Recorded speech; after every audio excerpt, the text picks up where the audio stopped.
갤럭시 Z 트라이폴드의 다음 세대가 다시 거론되는 이유는 단순한 화면 크기 때문이 아닙니다. 신제품 노트에서는 확인된 1세대 경험과 아직 확정되지 않은 2세대 전망을 나눠보겠습니다. 이번 영상의 핵심은 더 얇고 가벼워지면 정말 대중적인 제품이 될 수 있느냐입니다. 현재 2세대 출시 시기와 최종 설계는 삼성의 공식 발표가 없는 전망 단계입니다. 따라서 특허 그림이나 유출 정보를 확정 사양처럼 말하면 안 되는 상황입니다. 먼저 실제로 판매된 1세대가 무엇을 잘했고 어디에서 무거웠는지 보겠습니다.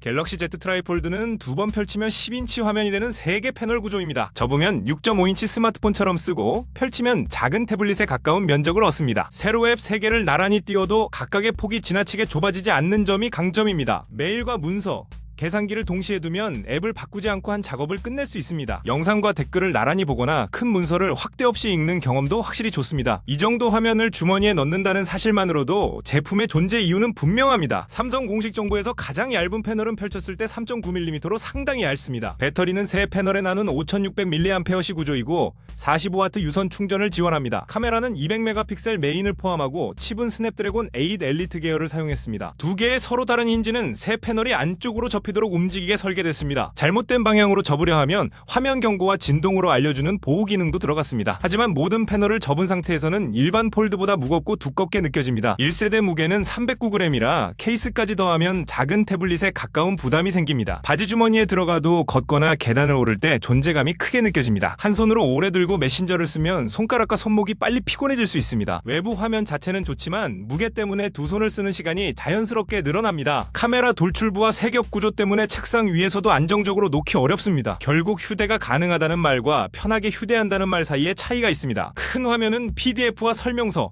웹페이지를 읽을 때 작은 글자를 계속 확대하지 않아도 됩니다. 게임은 화면이 넓어 몰입감이 크고 영상은 접히는 기기라는 사실을 잠시 잊게 합니다. 두 줄의 주름은 정면에서는 덜 보이지만 옆에서 보거나 빛을 받으면 더 눈에 띕니다. 부드러운 보호층은 지문이 쉽게 남아 큰 화면일수록 닦는 횟수도 많아집니다. 앱 3개 배치는 훌륭하지만 모든 안드로이드 앱이 이 비율에 맞게 변하지는 않습니다. 그래도 큰 화면을 실제로 쓰는 순간에는 일반 폴드와 다른 제품이라는 점이 분명합니다. 1세대는 휴대폰 화면만으로 삼성 덱스를 실행할 수 있는 첫 갤럭시였습니다. 작업 공간을 나누고 키보드와 마우스를 연결하면 작은 데스크톱처럼 사용할 수 있습니다. 하지만 키보드 단축키와 앱 동작이 제각각이라 노트북만큼 매끄럽지는 않습니다. 트랙패드가 없는 키보드를 쓰면 마우스까지 챙겨야 해서 휴대품이 다시 늘어납니다. 앱 두세 개를 나란히 쓰는 일반 안드로이드 방식이 오히려 더 빠른 경우도 많습니다. 2세대는 하드웨어보다 이 소프트웨어 일관성을 다듬는 것이 더 중요할 수 있습니다. 최근 전망의 공통점은 삼성도 1세대의 무게와 바깥 화면을 핵심 과제로 본다는 것입니다. 힌지를 단순하게 만들고 내부 부품 배치를 바꾸면 접었을 때 부담을 줄일 수 있습니다. 바깥 화면이 더 넓어지면 펼치지 않고 처리하는 일상 작업도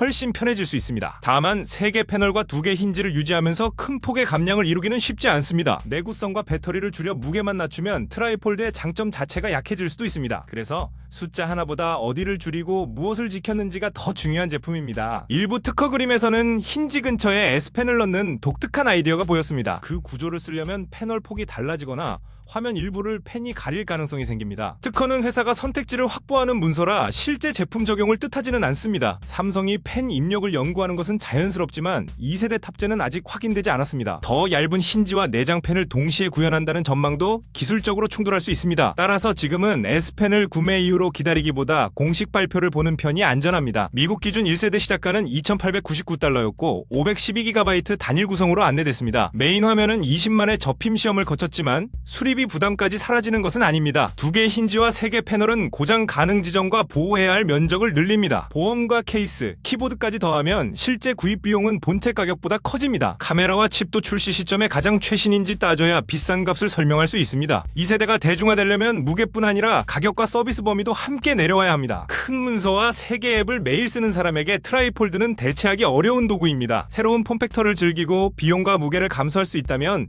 1세대도 매력은 분명합니다. 하지만 일반 사용자는 더 가벼운 2세대와 완성된 앱 환경을 기다리는 편이 합리적입니다. 2세대의 성공 기준은 더 놀라운 화면이 아니라 접은 상태에서도 편한 스마트폰입니다. 공식 발표 전에는 출시 연도와 S펜, 세부 사양을 모두 전망으로만 받아들여야 합니다. 트라이폴드는 어느 쪽부터 접느냐가 정해져 있어 일반 폴드보다 동작을 익혀야 합니다. 잘못 접으려 할 때 경고가 나와도 급하게 닫는 습관은 장기 내구성에 좋지 않습니다. 두 힌지의 장력이 다르면 세 패널이 완전히 평평하게 맞지 않는 느낌이 생길 수 있습니다. 1세대는 두 힌지 크기를 다르게 설계해 접힌 패널이 겹치는 공간을 맞췄습니다. 2세대가 얇아지려면 힌지뿐 아니라 배터리와 기판, 카메라 위치까지 다시 조정해야 합니다. 그래서 겉모습이 비슷해 보여도 내부 설계 변화가 제품 완성도를 크게 좌우합니다. 트라이폴드도 실제 하루에 많은 작업은 전화와 메시지처럼 바깥 화면에서 끝납니다. 바깥 화면이 좁거나 무거우면 큰 화면의 장점과 상관없이 매 순간 불편이 쌓입니다. 화면 폭이 넓어지면 키보드 오타와의 비율 문제를 줄일 수 있지만 본체 폭도 커집니다. 한손 사용을 살리면서 새 패널을 접을 공간까지 확보하는 것이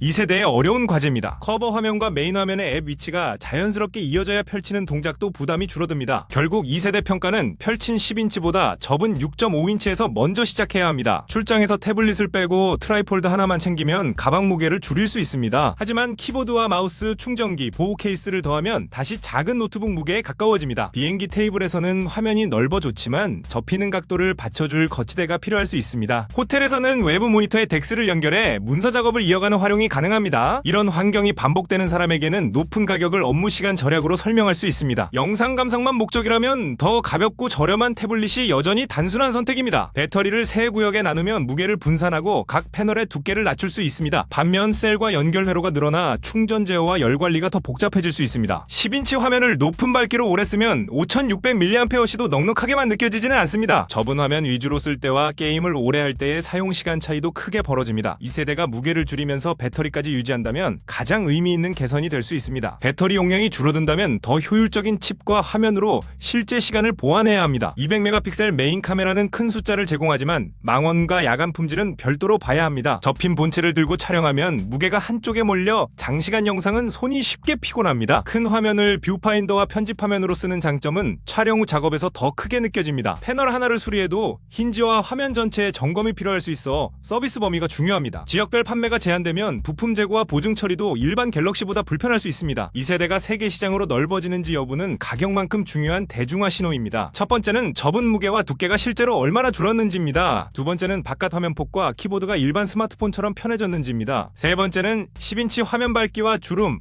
보호층 내구성이 개선됐는지입니다. 네 번째는 배터리 용량을 유지하면서 발열과 충전 시간을 줄였는지입니다. 다섯 번째는 덱스와 대화면 앱이 새 패널 비율에 맞게 다듬어졌는지입니다. 여섯 번째는 판매 국가와 보험, 수리 정책이 일반 제품 수준으로 넓어졌는지입니다. 이 6가지가 그대로라면 새 이름이 붙어도 1세대의 실험적 성격은 남습니다. 반대로 무게와 바깥 화면만 확실히 개선돼도 사용성은 크게 달라질 수 있습니다. 매장에서는 접은 상태로 메시지를 입력하고 주머니에 넣는 동작부터 해봐야 합니다. 완전히 펼친 뒤 앱 3개를 띄우고 화면 전원이 매끄러운지도 확인해야 합니다. 두 힌지를 천천히 접었을 때 패널 사이 틈과 소리가 일정한지도 살펴볼 부분입니다. 키보드와 마우스를 연결할 계획이라면 실제 덱스 앱의 단축키도 시험하는 편이 좋습니다. 초기 생산 제품은 장기 내구성 자료가 적으므로 예약 혜택보다 보험 조건이 중요합니다. 트라이폴드는 손에 맞을 때는 독보적이지만 맞지 않으면 가장 비싼 짐이 될 수 있습니다. 신제품 노트는 확정 정보가 나오면 달라진 부분만 빠르게 다시 정리해드리겠습니다. 오늘 내용이 도움이 되셨다면 구독과 좋아요로 다음 신제품 소식도 함께 해주세요.